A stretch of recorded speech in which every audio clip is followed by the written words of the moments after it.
Yes, please. Yeah. Section in the middle. Yeah.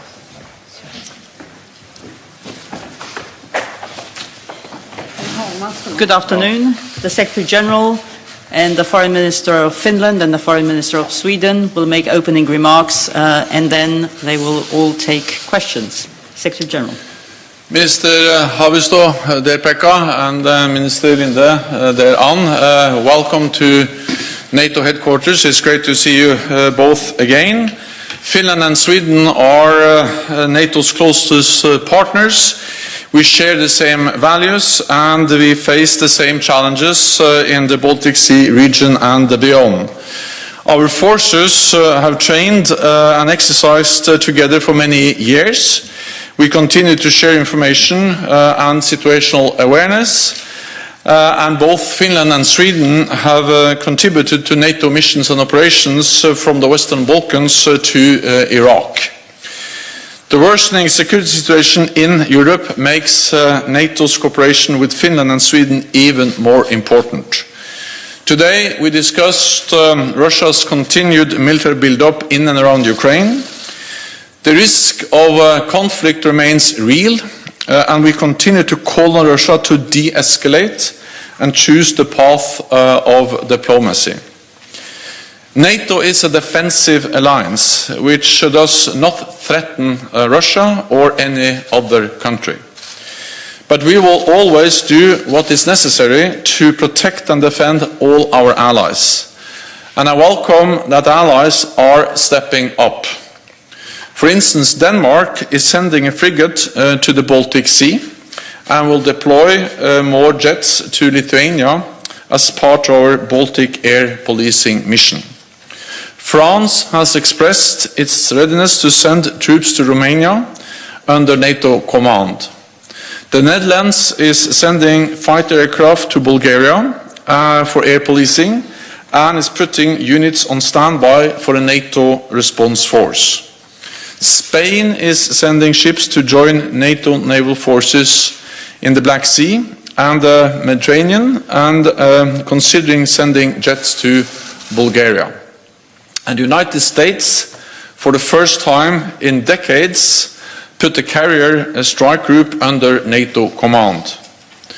We are considering to further enhance our presence in the eastern part of the alliance.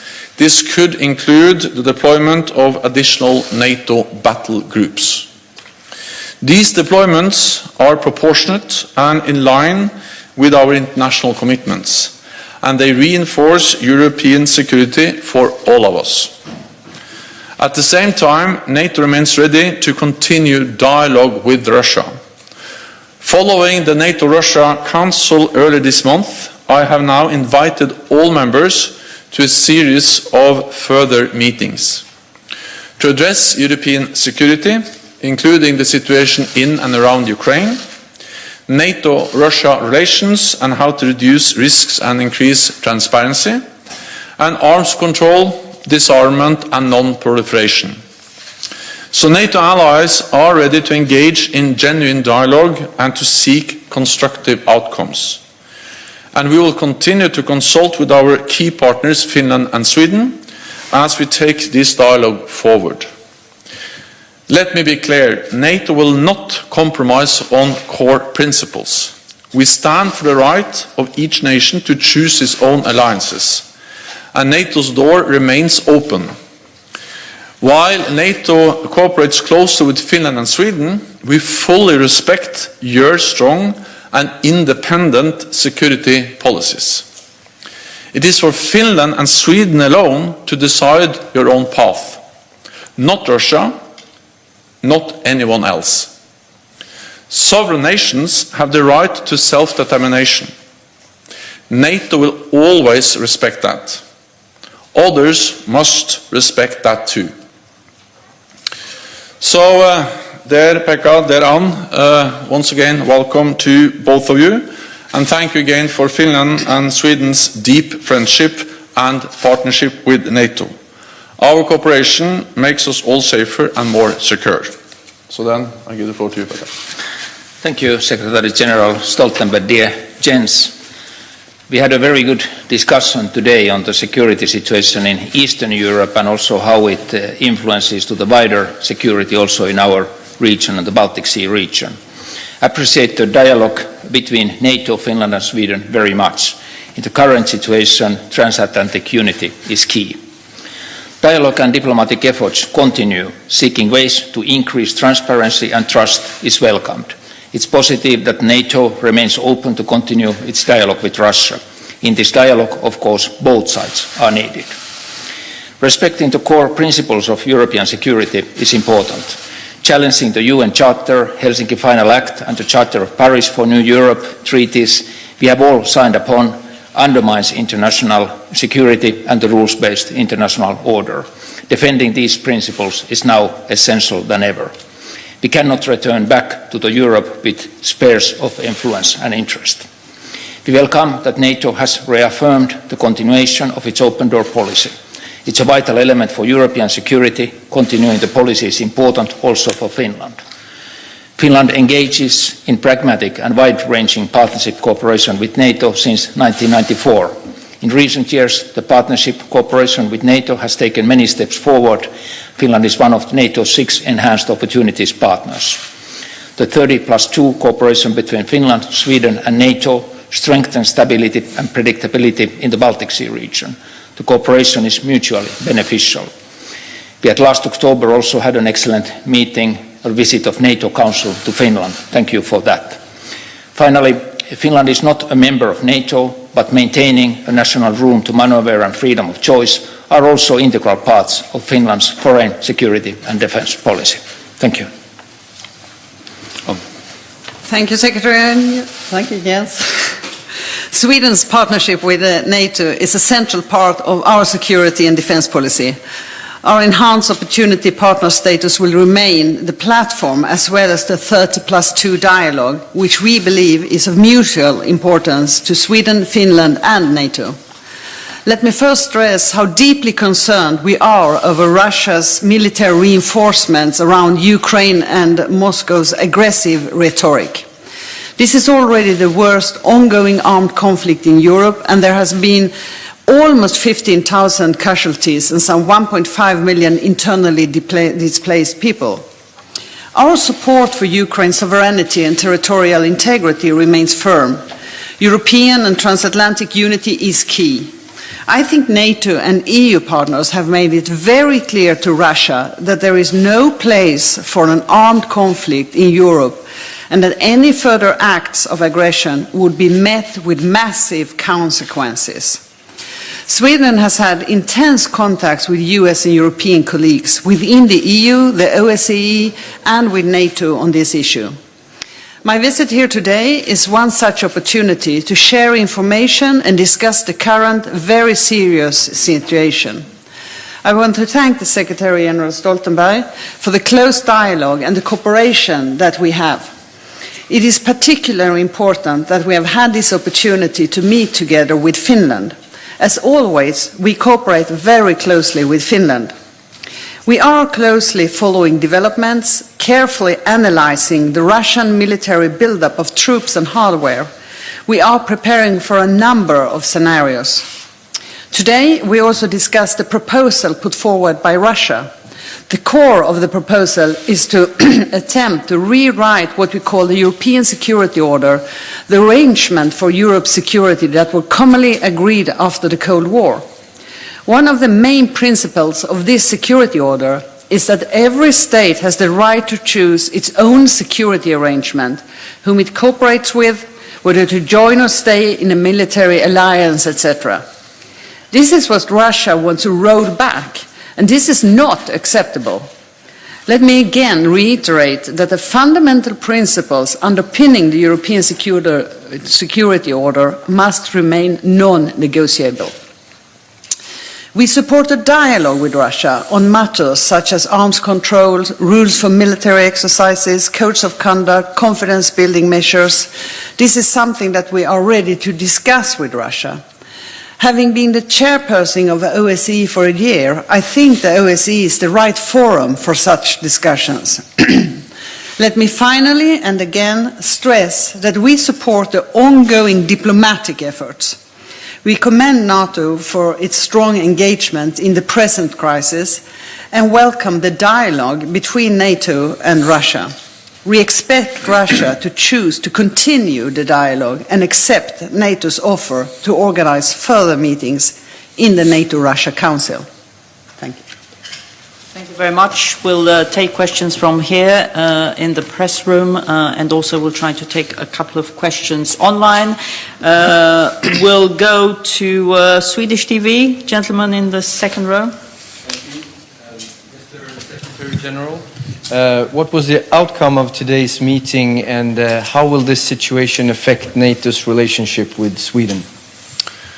For NATO and for me, it is extremely important to have very close consultations with Finland and Sweden, and to share analysis and to share assessments as we face a very challenging security situation in Europe because of the military build-up in and around Ukraine by Russia, and also because of the threatening rhetoric by Russia. And I think we all agree on the need to pursue a diplomatic path. I updated both Ann Linde and Pekka Haavisto on the diplomatic efforts of NATO. The fact that we had a meeting of the NATO-Russia Council for the first time for a long time, I think that was a positive sign, at least a step in the right direction, and that NATO has invited Russia to participate in further meetings, in a series of meetings in the NATO-Russia Council, and outlined also the different areas we are ready to discuss with Russia. At the same time, of course, we are working for the best, we are hoping for the best, but we have to be prepared for the worst, meaning that we also are, as NATO, are increasing our presence in the eastern part of the alliance. You asked about what this means for the relationship with NATO and Sweden. Well, I think it highlights the importance of the close relationship. That fully respecting the Swedish decision to not be a NATO member, we welcome very much the close partnership. Sweden is an enhanced opportunity partner. Sweden and Finland are our closest partners, and the fact that we work together, that we share information, that we exercise together is something which is important, and the importance is demonstrated in the situation we are faced with now. Let me add finally that I welcome the fact that Sweden has reinforced its military presence at Gotland, because that is important for the whole Baltic Sea. It's a strategic importance for the Baltic Sea, and of course NATO is present there. We have littoral states there, and NATO allies have also increased its presence in the Baltic Sea region. We go to Helsinki Sanomat, lady in the fourth. Yeah, Mr. Stoltenberg, as you said, NATO is sending reinforcements in Eastern Europe. Could you be a bit more precise? What is NATO's response to increased Russian military presence in the Baltic Sea? So I have listed some of the additional deployments with more air policing, with more naval presence. Currently there are 5 NATO ships in the Baltic Sea region, and we are also strengthening our presence in the air with the air policing. We already have deployed battle groups, NATO multinational battle groups, to the 3 Baltic countries and Poland, and we are for the first time in a decade we have a US aircraft carrier group under NATO command. That is not in the Baltic Sea, but of course it matters for the security of the whole of Europe. So we have stepped up, but this is defensive. NATO is not threatening Russia. It's proportionate, and at the same time as we step up, we also invite Russia to continue our dialogue, because we are ready to engage in good faith in the efforts to find a political solution. We are ready to listen to the Russian security concerns, also in the Baltic region, but we will not compromise on the right for every nation to choose its own path. And that also applies for Sweden, Finland, for other European nations, and not, of course, compromise on NATO's right to protect and defend all allies. But again, I think what we see now with the increased tensions, the deteriorating security situation just highlights the importance of the very close partnership we have built with Finland and Sweden over the last years, including in the Baltic region, with exercises, with a high degree of interoperability, and a very close political consultations that was also demonstrated today with the meeting with the two foreign ministers. Okay, gentleman over here. Thank you, Andreas Liljedan, Swedish Public Radio. Two questions, if I may. You talk about increasing the cooperation between NATO and Sweden. Can you be more concrete? What could this increase in cooperation look like? And secondly, we see now an increase in defense capacity in Eastern Europe. Do you see any risks that this might actually create further tensions, or if it could be used by Russia to be even more aggressive? And feel free, if you like, to answer in Scandinavian. Okay, then I think I answer in Scandinavian. Vi verdsetter veldig det nære samarbeidet med Sverige og Finland. Vi øver mer med Sverige og Finland. Vi har en veldig høy grad av interoperabilitet, det vil si at våre styrker kan operere sammen. Det har vi gjort også i militære operasjoner fra Irak til Vest-Balkan, hvor vi bidrar til å sikre fred og stabilitet. Vi utveksler informasjon. Det er viktig for NATO, men jeg opplever også at det er viktig for Sverige og Finland. Det er ingen andre land som er nære partnere til NATO enn Sverige og Finland. Vi hadde også et veldig vellykket besøk av det nordatlantiske råd til Sverige og Finland i fjor høst, hvor vi både så svenske og finske styrker operere. Vi så hvordan de øvde sammen, og det understreker det veldig viktige signalet vi sender om at dette er nære partnere, selv om de ikke er medlemmer av NATO. Vi er beredt til å trappe opp både når det gjelder øvelser, når det gjelder ytterligere tette politiske konstellasjoner, og når det gjelder andre tiltak som kan styrke vår evne til å operere sammen, interoperabilitet mellom de tre landene. Dette er arbeid som pågår på mange nivåer, og som er bra for stabiliteten i Europa, og spesielt i det baltiske området. La meg også føye til at det har over de senere årene også blitt en ytterligere forsterking av det nordiske forsvarssamarbeidet mellom Sverige, Finland, Danmark, Norge og Island, og det er jo et samarbeid som også styrker samarbeidet med NATO, for der har du ikke medlemsland, Sverige og Finland, som samarbeider tettere og tettere med medlemsland som Norge, Danmark og Island, og det handler blant annet om øvelser i luften, luftforsvar og andre ting. Så det andre spørsmålet ditt. Altså, alt vi gjør er defensivt. Det er noe vi gjør for å både få en god situasjonsforståelse. Vi må øke vårt nærvær for å ha full oversikt over hva som skjer. Så når NATO har økt sitt nærvær for eksempel i Svartehavsregionen, men også i det baltiske området, så er det fordi at når spenningen øker, så er betydningen av å ha god og riktig informasjon i sann tid helt avgjørende. Så en del av vårt økte nærvær i øst i alliansen er simpelthen for å ha god situasjonsforståelse, som vi også deler med andre land. Det andre er selvfølgelig at vi må sende en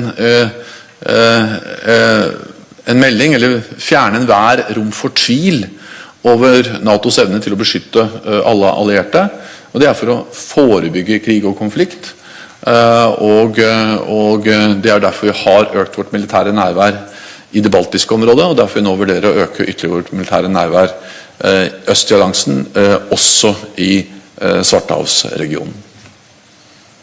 Okay, we'll go to the Finnish news agency, the lady in pink. Thank you. Heta Hassinen from the Finnish News Agency.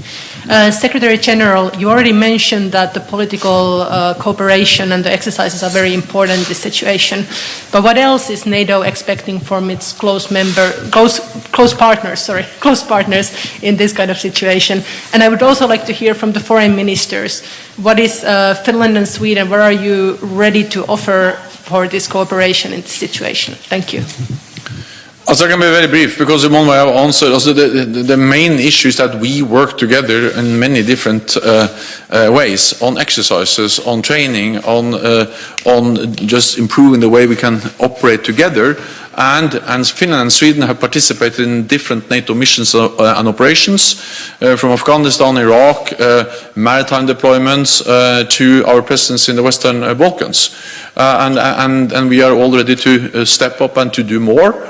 And also to share more information and to share more situational awareness. And again, when we see high tensions, especially in the eastern part of the alliance, and including also in the Baltic region, of course, we share information with Finland and Sweden. They share information with us. That's good for their security, it's good for our security, and that is highlighted with the situation we see now. Maybe from the Finnish perspective, one remark on the current situation when Russia has made the proposals and to US and to NATO. When these answers are modified by NATO and by US, it's very important that we are aware what is going on and that things are not decided over the heads of the countries that are not NATO members or are not directly involved in these talks. And of course, there also comes the importance of the OSCE as an organization and the Helsinki Final Act and the Paris Charter and those wider European security principles. These has to be taken into consideration. Secondly, like the Secretary General said, the sharing of the information is very important in this kind of, that we have the common analysis of the situation. And then, of course, our experience and our continuing programs for training and common exercises and so forth. So this technical cooperation and military cooperation, of course, is with NATO has been very intensive, and we are doing it on the benefit of our own security and our own defense capability. Yes, just to say, I can just agree what the gentleman has said, but also the political dialogue is very important. And there was for several years there was no taking part of foreign ministers in the foreign ministers meeting. But now I and Finnish foreign minister has taken part both in Brussels and Riga on different kind of important discussions. And for example, when we give our information and analysis of what's happening in the high north and Arctic, is where we have also special experiences, so that has been very well received. I also would say it's not like it's a one-way street, as the Secretary General said about Gotland and having the possibility in the Baltic Sea for also our troops to show that we have a strong defense. I would remind that Sweden has increased our military spending since 2014, when the annexation of Crimea and so on, with 80%. That's quite a high increase in our military spending. We'll go to Kauppalehti, the lady in green. Thank you. Sara Koho, I work for the Finnish paper Kauppalehti. As we all know, Secretary General, Russian President Vladimir Putin has demanded that NATO stops expanding in Europe. However, in a recent interview, the Finnish President Sauli Niinistö had with a German newspaper Zeit, he said that in his interpretation, the Russian Foreign Minister Sergei Lavrov has withdrawn these demands when it comes to Sweden and Finland. And I would like to know if you share his interpretation. Has Russia withdrawn its demands? What we have seen is what they have proposed in the proposals for legally binding agreements or treaties between NATO and Russia, and that was submitted to us some weeks ago in parallel with the proposed treaty between Russia and the United States. There are two proposals on the table for legally binding agreements between Russia and the United States and Russia and NATO. And in the treaty with the proposed draft treaty with NATO, it is clearly stated that there should be no further enlargement of NATO with any country. So based on that, it is clear what what Russia has demanded, and we are ready to sit down and discuss many issues with Russia on arms control, transparency, and the security situation in Europe, including the situation in and around Ukraine. But we are not ready to discuss core principles for European security. And as the Finnish president has stated, and many other leaders, both in Finland and Sweden, have stated, is that it is for Finland to decide if they want to apply for membership in NATO, and then it's for Finland and 30 NATO allies to decide finally on the issue of membership. And that's exactly the same for Sweden. So I just base my assessments on what Russia has put forward in a written proposal for a legally binding agreement banning any further enlargement of NATO. And my message is that NATO's door remain open, and then we will respect sovereign independent decisions by sovereign independent countries like Finland and Sweden on whether they would like to apply for membership or not. Okay, I see one more question here, and then we'll take a couple online. Gentleman over here. Heikki Piola from MTV Finland. USA and United Kingdom have started already to move family members of personnel to leave Ukraine. Should all NATO and EU members do now same order? This has to be a national decision. We share information among NATO allies. We also share information with the close partners as Finland and Sweden. We have NATO personnel in Kiev. We have 2 NATO offices in Kiev.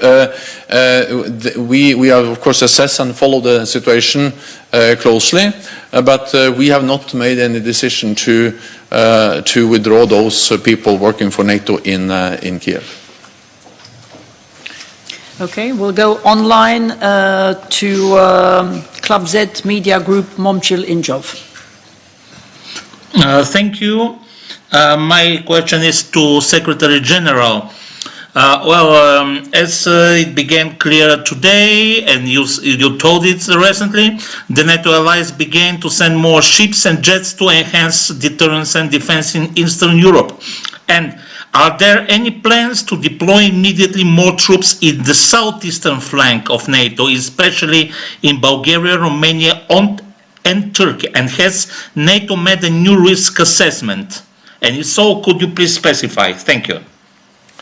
Also, we are constantly assessing the risks, and we are constantly sharing information among allies, and we have stepped up our capabilities to collect information. One of the reasons why we have increased our presence in the Black Sea region is just to be able to monitor and to follow the situation very closely, to collect more information. So our presence, our increased presence in the eastern part of the alliance, and in particular in the Black Sea region, is partly to collect information, to assess the situation very closely, but also, of course, to be able to respond to any situation that will require a response from NATO allied countries. So I think this is prudent behavior. What we do is defensive, it's proportionate, and it's fully in line with our international obligations. And of course the NATO presence is in no way threatening, because it is compared to the significant military buildup by Russia in and around Ukraine, a very limited presence, but it sends a strong signal and message of our unity and our resolve to protect and defend all allies. We are considering to further increase our presence also in the southeast of the alliance, and we are considering also to have battle groups not only in the Baltic region but also in Poland, but also in the southeast of the alliance. But no decision has been taken. We will assess and make the decisions when the time is right. Next question online goes to Terry Schultz from Deutsche Welle. So first on the Article 5, I think I will leave it to the Finnish and Swedish foreign ministers to reflect on that. As I said, we have extremely close partnership with both Finland and Sweden. Then, of course, there's a difference between membership and not membership, and that is something Sweden and Finland has to assess and make their own decisions. We will not interfere or try to influence those discussions in Finland and Sweden. We respect their decisions. Then on Germany, also Germany is a NATO ally. They have agreed to send the same messages as we have done in NATO over some time now, with both the message of readiness for dialogue with Russia, the NATO-Russia Council, and we are now working on our written proposals that we will convey to Russia in the near future. And Germany is, of course, strongly part of that, but Germany is also part of the increased presence in the eastern part of the alliance. Germany is leading the battle group in Lithuania, and what we do now is that we are stepping up within existing NATO frameworks, the air policing, the standing naval forces of NATO, and other existing NATO forced structures. And again, this is something Germany has agreed to, and Germany also contributes. So NATO allies are united in their response to the threatening Russian military build-up, both when it comes to dialogue, but also when it comes to sending a message of unity and strength. From the Finnish perspective, Finland, of course, is a democratic country, and our decisions are based on the opinion of the people and political parties. The majority has not been in favor of the NATO membership, but for the close partnership with NATO, which we currently have, and our defense doctrine builds on maintaining a strong national defense capability. We have a conscription army, we have 280,000 reservists in Finland. We have just made a decision to renew our fighter capacity to F-35 and so forth. And of course we are increasing our preparedness and readiness whenever there are new security concerns. We have been investing also quite a lot to tackle the new kinds of hybrid and cyber threats. But close cooperation with NATO, of course, is something that people support. And I would say that, of course, every country has to see what is the best way of keeping our country and our people out of war, what will keep them safe. And that is how you determine what kind of security arrangement you want to have. And for us in Sweden, we are military non-aligned, and that is something that has served us very well during very, very difficult times. And we think it still serves us well, together with a strong defense. And I just mentioned here earlier, since 2014, we have increased our defense spending with 80%, and with close cooperation with other partners. We have about 20 agreements with countries, NATO countries, other countries, organizations, and the closest partnership we have is with Finland. Thank you very much. This concludes this press conference. Thank you. Thank you so much.